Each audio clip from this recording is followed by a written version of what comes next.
El pasaje que vamos a estudiar es uno de los pasajes más conocidos de las Escrituras. Una de las frases que Jesús dice ahí, yo creo que es mencionada en el mundo entero. Yo creo que hasta los musulmanes deben de citarlo. Es una frase famosa. Y realmente es un texto que hace un equilibrio.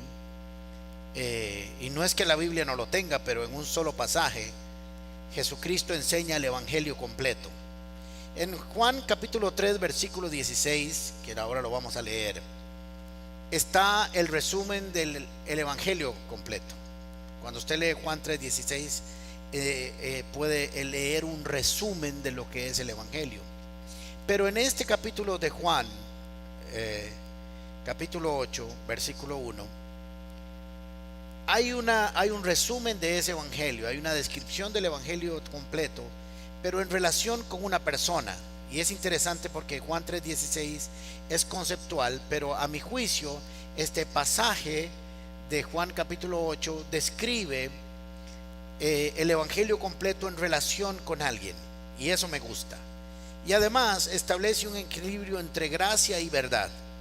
Recuerden lo que enseñé en algunas reuniones pasadas, que gracia sin verdad es alcahuetería, y verdad sin gracia es condena, pero gracia con verdad es restauradora y sanadora. Y eso es lo que nosotros tenemos que buscar siempre a la hora de enseñar las Escrituras y de tratar el pecado con respecto a los demás. Jesucristo aquí manifiesta una firmeza absoluta en contra del pecado, pero también manifiesta su función mesiánica de restaurador, de misericordia, de amor. Así que vamos a entrar a este texto para aprender un poco más de ello. Yo sé que ustedes lo han oído muchas veces, pero creo que hoy vamos a sacarle un poquito más. Capítulo 8 de Juan. Recuerden que estuvimos en Juan 8:31 durante 5 semanas hablando: y conoceréis la verdad, y la verdad os hará libres, y si el Hijo de Dios los liberta, seréis verdaderamente libres.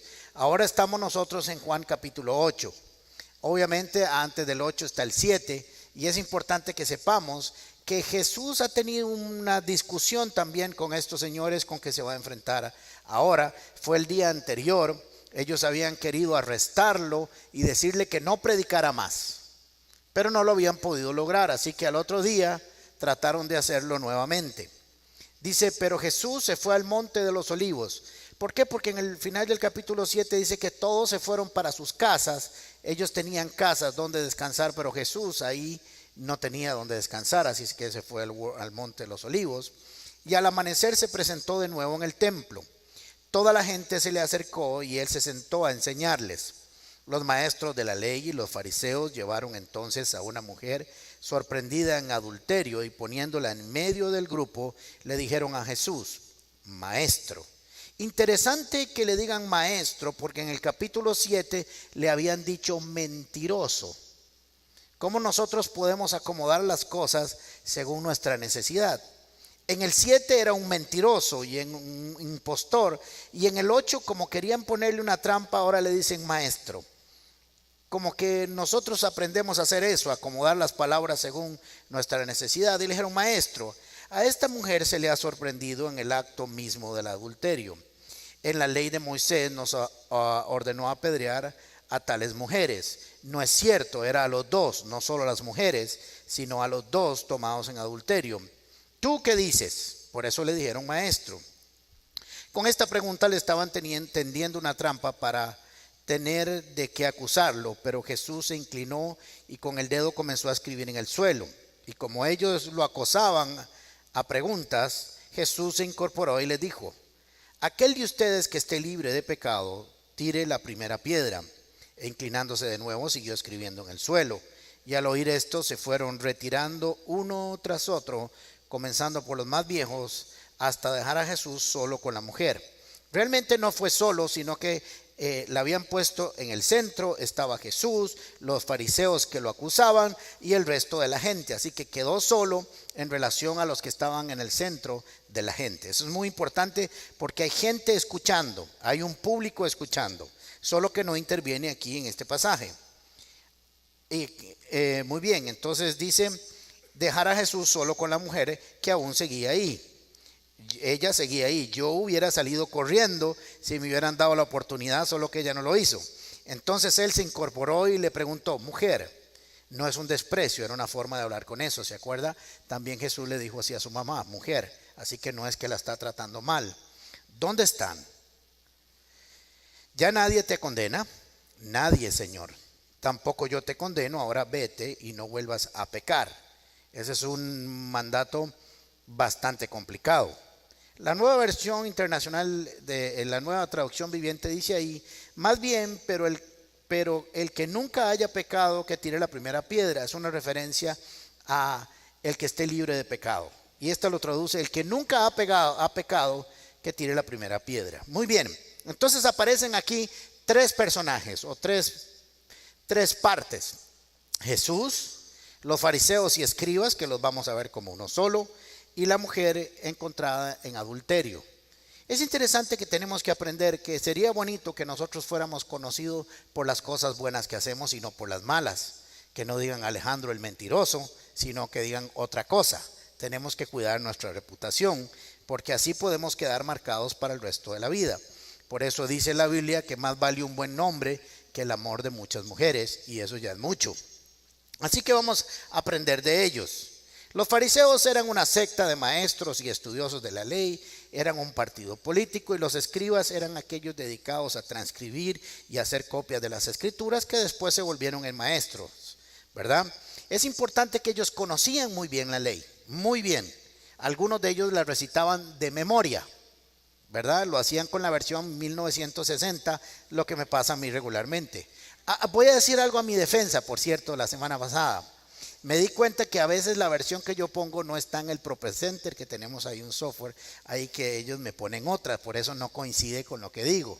A veces, muy bien. Espero que no se me salga la 60 otra vez. Ahora vamos a ir analizando cada grupo para aprender de ellos, porque no aprendemos de los diferentes personajes que aparecen aquí.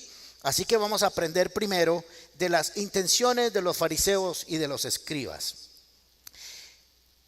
La Biblia dice que lo hicieron para tenderle una trampa, así que no estamos inventando. La Biblia lo dice, está claro. No había una intención específica de sacar el pecado o de restaurar a alguien, eso no importaba nada. Lo que importaba era que Jesús cayera en la trampa. Y esto no fue así, como lo vemos más adelante. Ellos entendían que Jesús era un buen maestro. Le acababan de decir maestro cuando les convenía. Y lo que pasa es que Jesús estaba enseñando en el templo y les estaba quitando autoridad a ellos sin hablar de ellos.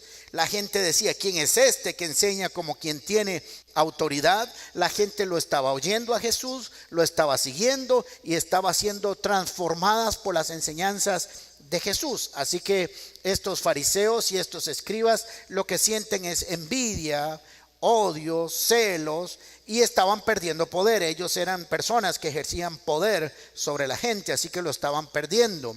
Así que ellos sabían, porque ellos eran fariseos y escribas, que la mejor forma de deshacerse de un maestro es desautorizándolo. Demostrar que no tiene autoridad para enseñar. Así que con una buena estrategia dijeron, si demostramos que él es un mal maestro, o que miente, o que no tiene autoridad, nadie más lo va a seguir. Así que ellos utilizaron un método que ha existido siempre. En griego y en arameo esto se traduce como serruchapisos. ¿Ven? Eso estaba ahí ya desde hace mucho tiempo. Ellos no trataron de subir el nivel de su enseñanza, sino que trataron de bajar a Jesucristo y con eso resolvían el asunto. Así que lo que ellos estaban tratando de hacer era montar una trampa, de tal manera que ellos quedaran bien para que Jesús quedara mal. ¿Se acuerda de eso? Hablamos un poco Job, cuando Dios le dice, ¿quedarás tú bien para que yo quede mal? Es una táctica humana que deberíamos nosotros aprender a no hacer, porque no deberíamos subir sobre los hombros de otros, sino subir por nuestros propios medios. Su intención no era condenar a una mujer o descubrir el pecado. A mi criterio, o en mi criterio, esta mujer estaba en adulterio desde hace mucho con alguno de ellos. Eso no importa, pero es que como hay que ser chismoso en media, no me gusta, no viví ahí, pero me lo contaron, ¿ok? Yo creo que estaba en adulterio con muchos de ellos, pero con alguno de ellos, porque es extraño que el día que la necesitaran supiera dónde estaba. ¿Sí? Entonces dijeron, ¿por qué aquel fariseo amigo nuestro no comete adulterio? Le hacemos caer en una trampa, él se va para su casa y nosotros nos traemos la muchacha. Realmente no interesaba que nadie fuera restaurado, sino simplemente Jesús cayera en la trampa. Así que esta acusación, aunque es malintencionada, es cierta.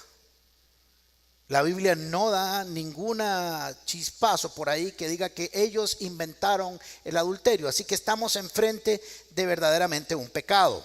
Y la verdad es que la mujer tampoco dijo que eran mentiras. Tampoco Jesús dijo que eran mentiras. Así que ellos están tomando un hecho real y lo están tratando mal. Y eso es lo que nosotros tenemos que aprender. Que el hecho de que exista un pecado o una falta verdadera no nos autoriza a hacer mal uso de ella. Y ese es el problema que tenemos muchos de nosotros cuando nos enfrentamos a los errores o al pecado de los demás, que en lugar de señalarlo o de buscar una solución o sacarlo a la luz, lo que tratamos es de quedar nosotros bien para que otros queden mal, y con eso nuestra santidad se ve mejor, aunque no lo sea. Así que vamos a entender algunas cosas importantes con las que Jesús se tuvo que enfrentar. La ley que decía que los adúlteros, no solo la mujer, tenían que ser apedreados, está en Levíticos 20:20. Así que lo que ellos le estaban diciendo a Jesús es lo siguiente. Imagínense la encrucijada que Jesús tenía delante de él. Claro, para él era muy fácil porque conocía el corazón de los que estaban ahí. Así que él tenía una solución, pero pensemos que no conocía lo que estaba delante de él. Así que lo primero que ellos le estaban diciendo es: usted que pretende ser maestro enviado por Dios, ¿qué dices con esto? Esa fue la primera pregunta que le estaban diciendo, o la trampa que le estaban poniendo. Segundo, tú que eres un maestro santo, eres el Mesías, el Hijo de Dios, que enseñas nuestras leyes de una manera más elevada, ¿qué dices de este pecado? Recuerde que no es una acusación de algo que se ha dicho, sino que la descubrieron infraganti, ahí mismo, ¿verdad? ¿Qué dices de este pecado que notoriamente es castigado en Levíticos 20:20 y la forma en que está establecida la condena? Así que hay varias cosas en estas preguntas que Jesús tenía que resolver de una manera muy sabia, lo cual hizo así. La primera es que el trámite que estaban aplicando para resolver este problema no era el que los judíos tenían establecido. Esto se llevaba ante el Sanedrín, un grupo de ancianos de la iglesia. Pero ellos estaban violando el procedimiento judío y lo estaban trayendo delante de Jesús. Así que este no era el modelo bíblico de ellos para resolverlo. Así que muchas veces es una lección que cuando nosotros tratamos de que alguien caiga en una trampa, generalmente para que caiga nosotros mismos vamos a hacer violación de principios y normas éticos y morales. Lo segundo es que Jesús se enfrentó contra una encrucijada grande. Si aplicaba la ley de Moisés, tal y como está en Levíticos 20:20 y en otros pasajes bíblicos, estaría infringiendo los procedimientos que tenían los hebreos. Número 2, si aplicaba la ley de Moisés, estaría pasando por encima del imperio romano y se echaría en su contra el imperio romano, porque estaba dictando justicia y sobre todo estaba decretando a alguien a muerte. Así que hubiera sido acusado de sedición. ¿Se acuerdan cuando Pilato se lavó las manos y le dijo: ustedes juzguen a Jesús? Y que los judíos le dijeron: nosotros no podemos, no estamos autorizados para juzgar a nadie según las leyes romanas. Así que Jesús no lo podía hacer tampoco. Si aplicaba la ley y decía hay que apedrearla, su discurso de amor, misericordia y salvación como Mesías no tendría fundamento y credibilidad. Y si no aplicaba la ley, estaría violando el principio de santidad de la palabra de Dios, de su Padre, que había enjuiciado o tenía un decreto de ley para castigar este pecado. Difícil estaba la cosa. No importa lo que hiciera, aparentemente siempre iba a perder en la solución del problema. Si se quedaba callado y no decía nada, estaba diciendo que la gente podría salir a pecar sin un precio. O sea que estaba dando libertinaje y autorización para pecar si guardaba silencio o decía que no importaba nada. Y él estaba enseñando normas de moral y respeto más altas que las que habían enseñado los fariseos. Así que Jesús está frente a esta encrucijada. Yo hubiera salido corriendo, igual que la mujer, no importa dónde estaba, siempre hubiera corrido. Pero Jesús se queda ahí. Ahora vamos a aprender entonces de estos personajes. Podemos aprender algo de los fariseos y escribas para aplicar a nuestras vidas. Ustedes saben que la Biblia dice que Dios es el mismo de ayer, de hoy y de siempre. Y algo que podemos aprender es que los fariseos son los mismos de ayer, de hoy y de siempre también. Es el mismo principio. Siempre han existido, son así y serán así. Y en la iglesia y en la calle siempre habrán fariseos y escribas. Así que no debería sorprendernos a nosotros esto. La otra lección es que muchos de nosotros, yo dije que iba a hablar hoy con aceite y bálsamo, pero hay que incluir algo de esto también. La verdad es que muchos de nosotros somos unos grandes fariseos. No lo creemos, pero sí lo somos. Siempre andamos juzgando a los demás, siempre andamos diciéndole a los demás todo lo que tienen que hacer, siempre estamos señalando a los demás, siempre les estamos diciendo las cosas que están haciendo mal, pero nunca nos fijamos en nosotros mismos y siempre estamos pidiendo un juicio para los demás. Así que muchos de nosotros tal vez en el fondo somos fariseos y escribas. Muchos de nosotros reclamamos santidad a los demás solo para mitigar nuestra propia culpa. Nosotros siempre nos ponemos estándares inferiores a los de nosotros, porque así entonces yo siempre quedo encima de los demás. Y tenemos que entender eso, que muchas veces lo único que tratamos de hacer es de cubrir nuestra propia culpa con la culpa de otro. Cuando podemos demostrar que el otro es más pecador que nosotros quedamos como santos, aunque sigamos siendo pecadores. Y cada uno de nosotros tiene que aprender a no hacer esto para evaluarse a sí mismo. Cada uno de nosotros tiene que establecer su parámetro de santidad, no en nosotros hombres, sino en Jesucristo.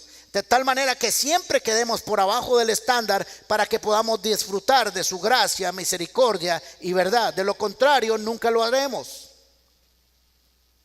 Nosotros siempre andamos buscando y exigiendo santidad de otros, tal vez de algunos que sabemos que no lo están cumpliendo, porque así en nuestra iniquidad siempre quedaremos bien. Eso es ser fariseo y escriba. Así que nosotros necesitamos dejar de compararnos con los que son muy malos para compararnos con el que es perfectamente bueno. Así nunca estaremos peleando con nadie y nunca solicitaremos un juicio para él.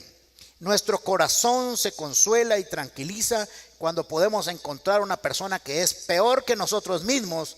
Así nuestro pecado no se verá tan mal. Cuando usted está predicándole a alguien y le está hablando acerca del pecado y la salvación de Jesucristo, dice: yo no soy tan malo, yo no robo, yo no mato, lo cual no es cierto, pero yo no robo, yo no mato, yo le doy de comer a los perritos en la calle, le doy a la gente un poquito de comida en la esquina, no soy tan malo. Hay otros más malos, entonces mi maldad no se ve tan mal. Eso es ser fariseo. Así que mejor entendemos que no hay excusa en nosotros, o no debería haber excusa para vernos a nosotros mismos como Dios nos ve. La pregunta es: siempre que denunciamos un pecado, ¿cuál es nuestra intención? Cada vez que usted señala a alguien o busca a alguien y le dice lo malo que está haciendo y dice que otro está haciendo esto, que qué barbaridad lo que está haciendo aquel, que qué barbaridad lo que está haciendo otro, ¿cuál es su intención? ¿Cuál es el deseo de su corazón? Lo dice para ir a buscarlo y restaurarlo y llevar a la presencia del Señor y darle un tiempo y una oportunidad para que crezca a un pecado. O es lo único que quiere es condenar para que usted quede bien, para demostrar que usted tenía razón. ¿Qué es lo que hay en nuestro corazón cuando exigimos justicia para con los demás?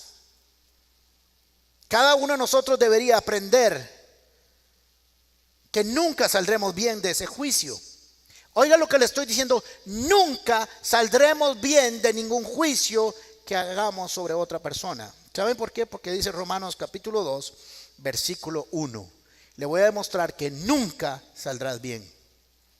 Así que sería bueno que nunca lo volviéramos a hacer, porque nunca terminaremos bien. Romanos capítulo 2, versículo 1. Por tanto, no tienes excusa tú, cualquiera que seas, cuando juzgas a los demás, pues al juzgar a otro te condenas a ti mismo, ya que practicas las mismas cosas. Amén. Esto sí suena bien evangélico. Amén. Cualquiera que seas, cuando juzgas a otro, inmediatamente decretas un juicio para ti mismo. Inmediatamente. No hay que esperar un juicio.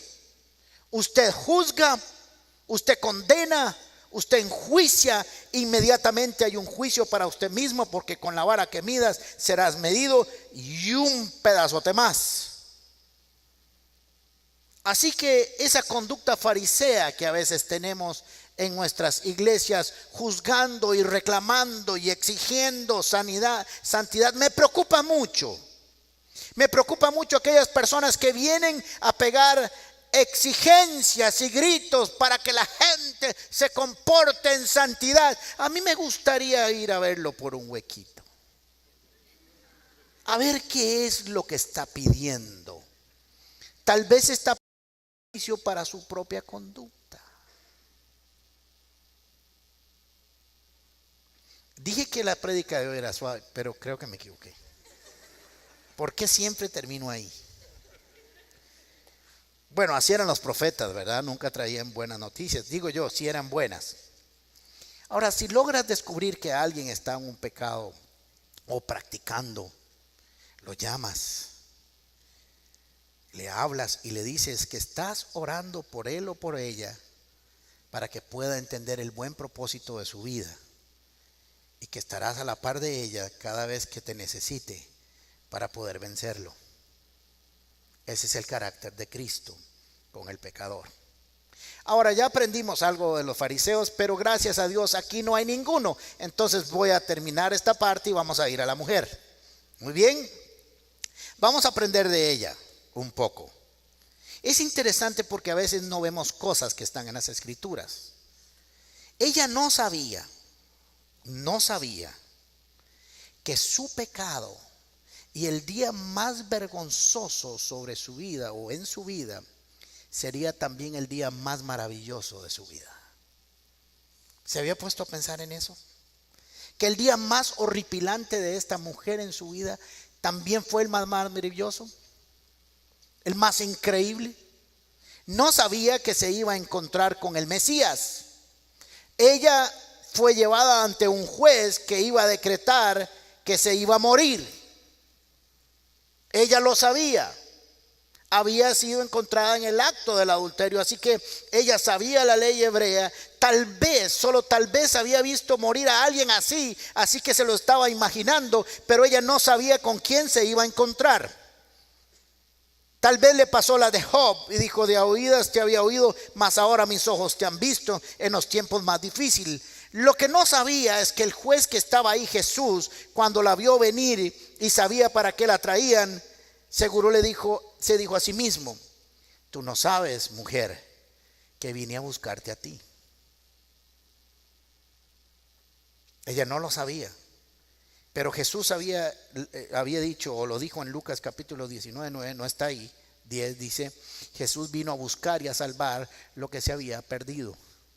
Y cuando Jesús la vio y le dijeron: aquí le traemos a esta mujer que encontramos en adulterio, Jesús dijo en su corazón: a ti te venía a buscar. A estos no, porque no han querido oír, pero contigo era que me quería encontrar.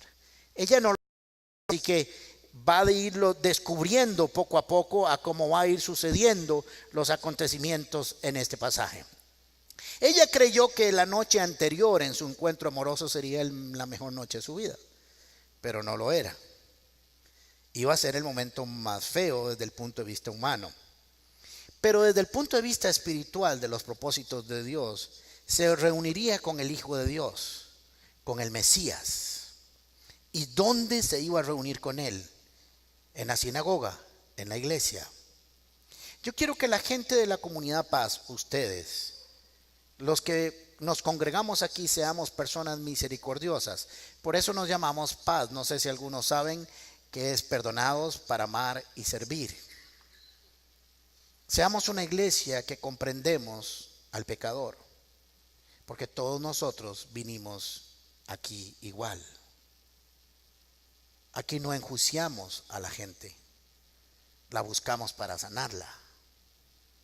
No le decimos que cambie afuera y venga aquí, sino que venga a cambiar con nosotros. La iglesia es una reunión de un montón de pecadores que estamos en proceso de transformación. Y que yo sepa, como dije en reuniones anteriores, si hay alguien aquí que lo logró, está perdiendo el tiempo, debería irse al cielo. Todos estamos pulseando. Unos la pulsean un poco más que otros, pero todos la estamos pulseando. Así que la iglesia es un lugar donde los pecadores se encuentran con Jesús. No solo aquí, ¿ok? Pero es un buen lugar. O al menos debería ser un buen lugar para encontrarse con Jesús. Así que imagínense todo lo que estaba en la mente de esta mujer. Vinieron y la pusieron en el medio de todos, y esto es una señal de juicio, porque así se enjuiciaban, pero así morían. En medio de todos le daban la vuelta, hacían un círculo y comenzaban a tirarle piedras. Ella sabía desde que la pusieron en ese lugar que posiblemente serían las últimas personas que vería en su vida.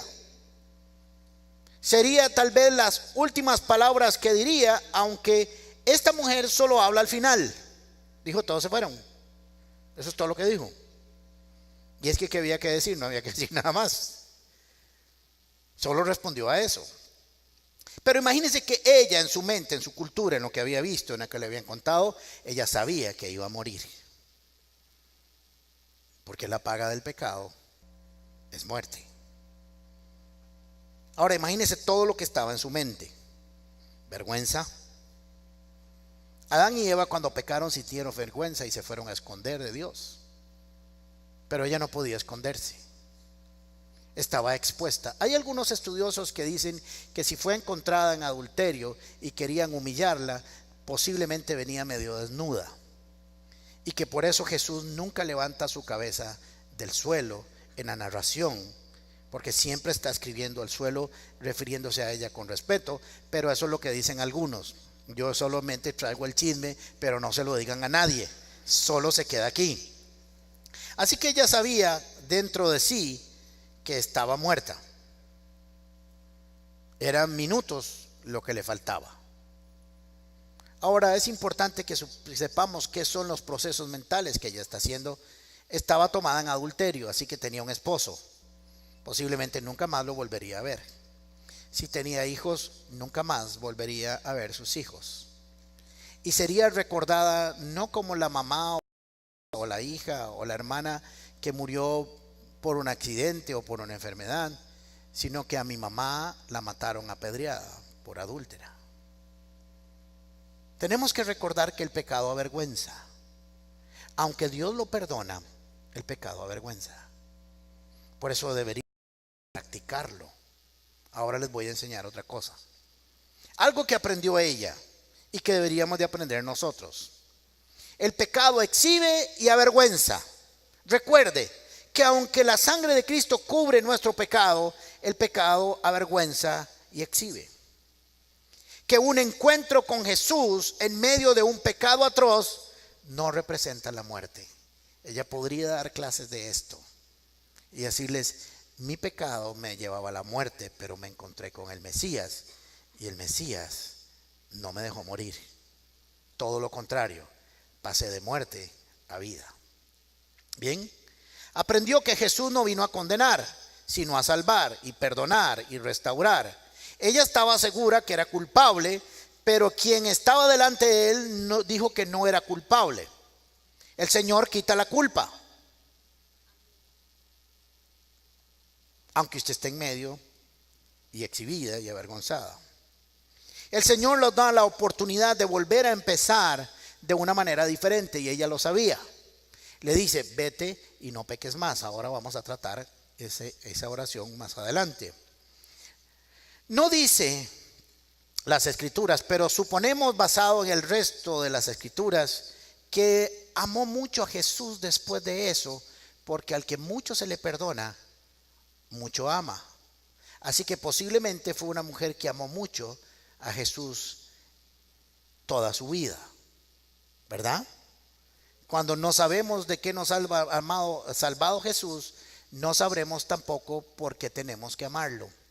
Así que sería importante que usted hiciera una reflexión regularmente de por qué debería amar a Jesús, y se daría cuenta que hay muchas razones por las cuales ella no se defendió. No sabemos si es porque no tenía oportunidad o porque dijo: nada de lo que vaya a decir va a resultar aquí, así que mejor me quedo calladita, porque tal vez aquí calladita soy más bonita. Tal vez, no lo sabemos. Pero mire lo que dice Primera de Juan capítulo 2 versículo 1. Primera de Juan capítulo 2 versículo 1. Interesantemente, ella no pidió un abogado, pero el juez que estaba enfrente de ella también era su abogado. Esa es la belleza de nuestro Señor Jesucristo. Como juez, pero funcionó como abogado. Mis queridos hijos, les escribo estas cosas para que no pequen. ¿Para que no? ¿Para que no? Bien. Pero si alguno peca, tenemos ante el Padre a un intercesor, a Jesucristo el justo. Él es el sacrificio por el perdón de nuestros pecados, y no solo por los nuestros, sino por los de todo el mundo. Todavía no se había escrito Primera de Juan capítulo 2 versículo 1, pero los principios bíblicos son eternos, así que se aplicó ese principio en la vida de esta mujer.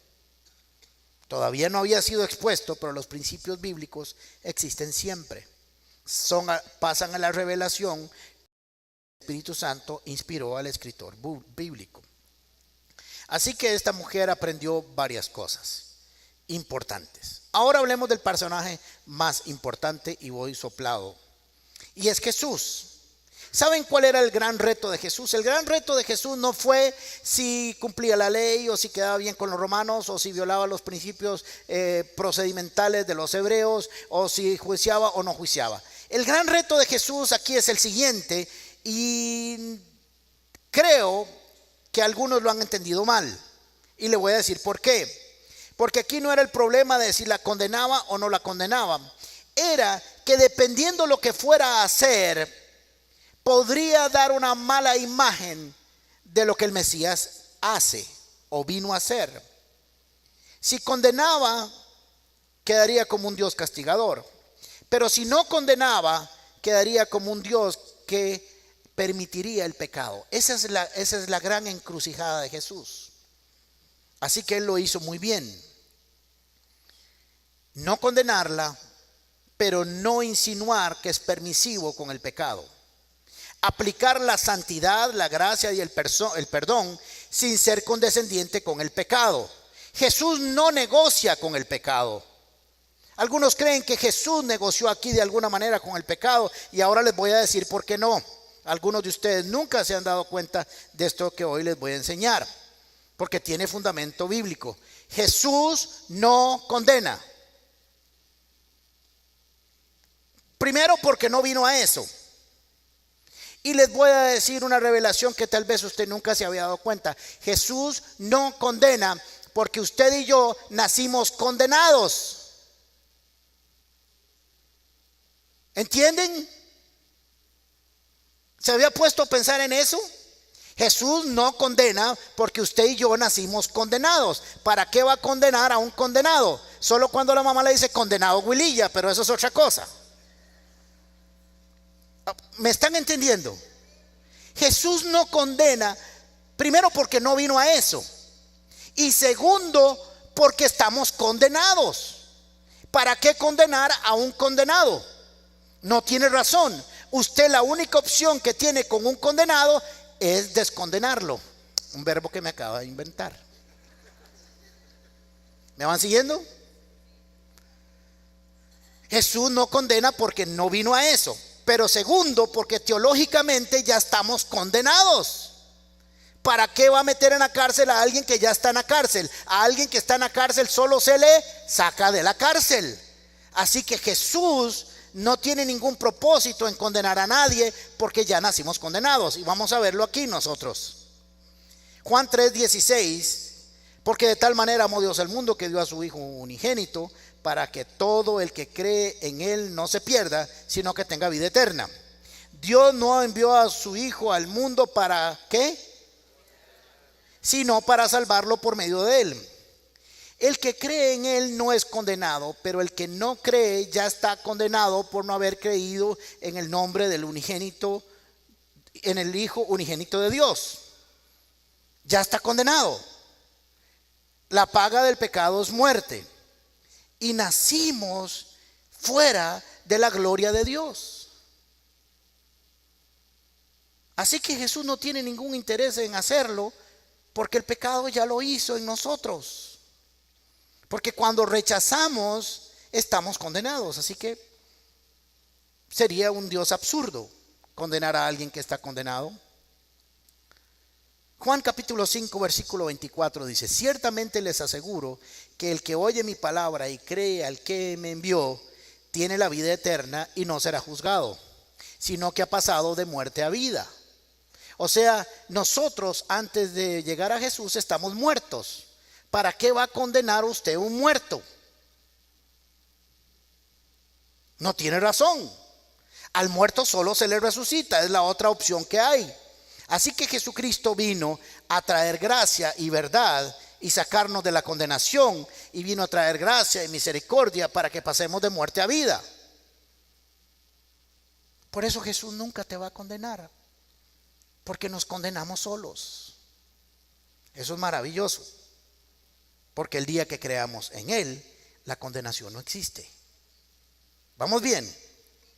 Otra cosa que nos sorprende a Jesús es que pequemos. Jesús no se asusta. Jesús no estaba ahí enseñando y le trajeron una mujer encontrada en adulterio y dijo: ¡no! ¡Un adulterio! No. Jesús siguió enseñando. Porque ustedes van a repetir estas frases y yo voy a decir una parte y ustedes la terminan. Los peces, los pájaros y los pecadores pecan. Y Jesús ve a alguien venir y dice: un pájaro vuela, un pez nada y un pecador. Claro, ¿y por qué se va a sorprender? Mira, llama al padre: Padre, me enviaste a la tierra y dime, hijo. Y aquí todo el mundo peca. No me diga. ¿Por qué vino a este mundo? ¿Por qué? A salvarnos de la condenación eterna a causa del pecado.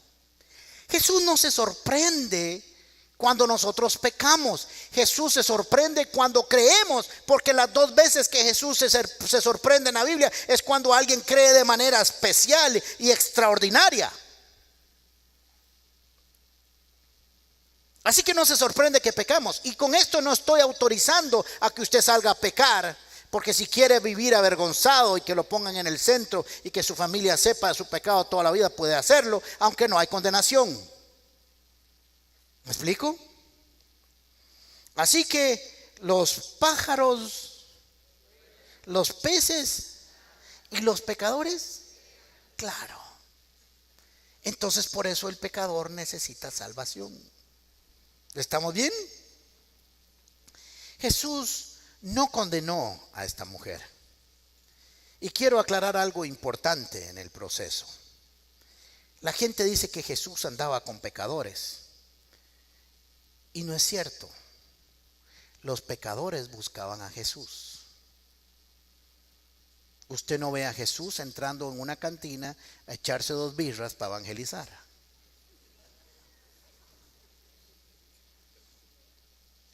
Los que estaban en la esquina se vinieron donde él estaba. Y esto es muy importante porque esto puede venir en contra de nuestra santidad. Cuando tratamos como los fariseos de agarrar un texto fuera de contexto, Mateo capítulo 11 versículo 19. Porque vino Juan que no comía ni bebía y ellos dicen tiene un demonio. Pero el Hijo del Hombre come y bebe y dicen este es un glotón y borracho, amigo de recaudadores o de pecadores. Pero Hebreos capítulo 7 versículo 26 dice, nos convenía tener un sumo sacerdote así, santo, irreprochable, puro, apartado de los pecadores y exaltado sobre los cielos. ¿Apartado qué? ¿Cómo podía andar en un texto con pecadores y en otros cuando habla de su santidad dice apartado? Porque él nunca fue condescendiente con los pecados de la gente. Él siempre se mantuvo lejos. Fue amigo del pecador, pero no amigo del pecado. No participó de sus pecados. Muy bien. Jesús no vino a anular la ley. Capítulo 5 de Mateo 17. No piensen que he venido a anular la ley o los profetas. No he venido a anularlos, sino a darles cumplimiento. Les aseguro que mientras existan el cielo y la tierra, ni una letra ni una tilde de la ley desaparecerán hasta que todo se haya cumplido. Todo el que infrinja uno de estos mandamientos, por pequeño que sea, y enseña a otros a hacer lo mismo, será considerado el más pequeño del reino de los cielos, pero el que los practique y enseñe será considerado grande en el reino de los cielos. Jesús nunca fue condescendiente con el pecado, nunca. Y les voy a decir, así como creo que hoy han aprendido algunas cosas, voy a revelarles algo que tal vez algunos de ustedes nunca se habían dado cuenta. Jesús es amoroso para con todos. Le dio la misma oportunidad a los fariseos que a la mujer. Cuando Jesús comienza a escribir en el suelo, nadie sabe lo que escribió. Todos los que decimos que escribió somos una sarta de bateadores. Pero algo hay que inventar. Así que algunos dicen que comenzó a escribir los 10 mandamientos y la gente comenzó a ver y decir, y ese, y ese, y ese, y muchas gracias. Algunos creen que escribió unas palabras en hebreo que significaban vergüenza, mentira y maldad. Y otros creen que comenzó a escribir nombres. Pedro, ladrón. Y estaba Pedro así, dijo, este no soy yo, este es mi tío. Juan, adúltero también. El otro, borracho. El otro, y comenzó a escribir. No importa lo que escribiera, Jesús lo que estaba haciendo era dándoles la oportunidad de que ellos respondieran a la confrontación. Así como esa mujer había sido confrontada y había sido puesta en el medio para que supiera lo que había pasado con su pecado, así Jesús también en el mismo círculo de los fariseos comenzó a darles la oportunidad para decirles, miren, ustedes también son tan pecadores como ella. Por eso fue que se fueron, porque fueron atocados en su conciencia y se dieron cuenta que no eran lo que ellos decían. Lo que pasa es que ellos huyeron y no se arrepintieron. Pero Jesús fue misericordioso con todos los que estaban, no solo con ella. ¿Habían visto esto? Él les dio la oportunidad de arrepentirse. Les dio la oportunidad de un autoexamen de conciencia, de verificar cómo estaban sus propias vidas. ¿Quieren que diga algo que tal vez los va a asustar? Jesús sí mandó apedrear a la mujer. No se preocupen, es que se fue una luz y andan ahí alguien por arriba. Es un gato que tiene 2 patas, pero es un gato. Bien. Si quieren, no las arreglen, por si acaso, porque la gente está viendo para arriba. Bien. Jesús, si no sabían, ejecutó la ley. ¿Sabían eso? ¿Quién no sabía? Levante la mano a los que no sabían. Sean honestos. ¿Sabían que Jesús sí mandó a matar a la mujer? Jesús dijo: apedréela. Él tenía que aplicar la ley. La ley era justa y verdadera. Lo que pasa es que así como ellos vinieron a desautorizarlo a él como maestro, él desautorizó a los testigos. Y sin testigos no había causa, porque Deuteronomio capítulo 17 versículo 7 dice que los primeros que deben de empezar a tirar las piedras son los testigos, para confirmar que efectivamente ese pecado se había cumplido. Así que como los que vinieron eran los testigos, les dijo: ok, no hay ningún problema. Según Deuteronomio capítulo 17 versículo 7, empiecen a tirar la piedra a los testigos, pero no habían. Pero sí les dijo: comiencen a tirar piedras. ¿O no dijo eso? ¿Cierto? Jesús la ejecutó porque tenía que cumplir la justicia. Lo que pasa es que el justo y verdadero, el único, es Él. Así que desautorizó a los testigos y tenían sus piedras en las manos, tal vez, pero dijeron: yo no la puedo tirar porque ahora estoy desautorizado. A los verdugos los desautorizó, de tal manera que no hubo quien tirara las piedras. Por eso le preguntó a la mujer, y la mujer no ha hablado en todo el pasaje bíblico hasta ahora, y le dice: ¿dónde están? Todos jalaron de pinta, le digo. Así que, por si acaso no lo sabían, Jesús mandó a apedrearla. Lo que pasa es que él sabía que no había nadie que pudiera tirar las piedras sino solo él, y él no lo iba a hacer porque no vino para condenarla. Y como había que dictar una sentencia, él no lo iba a hacer, no le tocaba. Así que él se fue: vete y no peques más. El término correcto ahí en la traducción en griego sería: vete y deja tu hábito pecaminoso. Tu hábito pecaminoso. Porque los pájaros, los peces y los pecadores pecan. Y Jesús lo sabía, pero deja tu hábito. Tal vez dentro de una semana vas a tener que trabajar con otro hábito y vas a tener que trabajar con él. Y una vez que lo superes vas a tener que trabajar con otro. Y otra vez que lo superes vas a tener que trabajar con otro. Ahora ella tuvo la misma oportunidad que los fariseos y escribas. Lo que pasa es que si entendemos que no hay perdón de pecados sin arrepentimiento, ¿cómo sabemos que Jesús la envía sin pecados si ella no se arrepiente? Porque de la misma manera en que conoció el corazón de los que le pusieron una trampa y se fueron porque escribió algo que les tocó el corazón, de esa misma manera Jesús sabía que el corazón de esta mujer había arrepentimiento.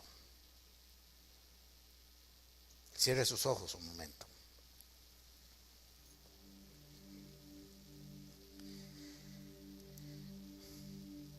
Nuestro peor momento de la vida, nuestro peor momento de la vida en cuanto al pecado, no necesariamente significa la muerte.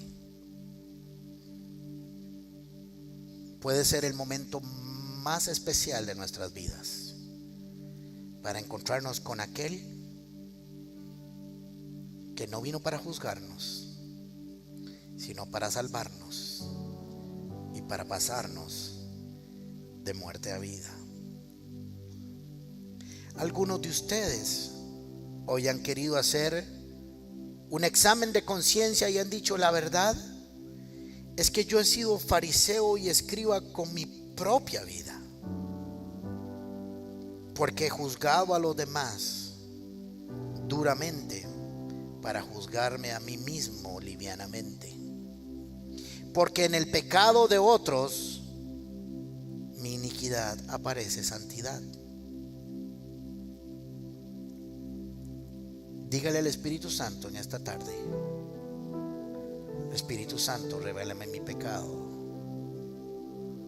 porque no quiero salir de este lugar sin que tú me digas, ni yo te condeno. Vete y deja el hábito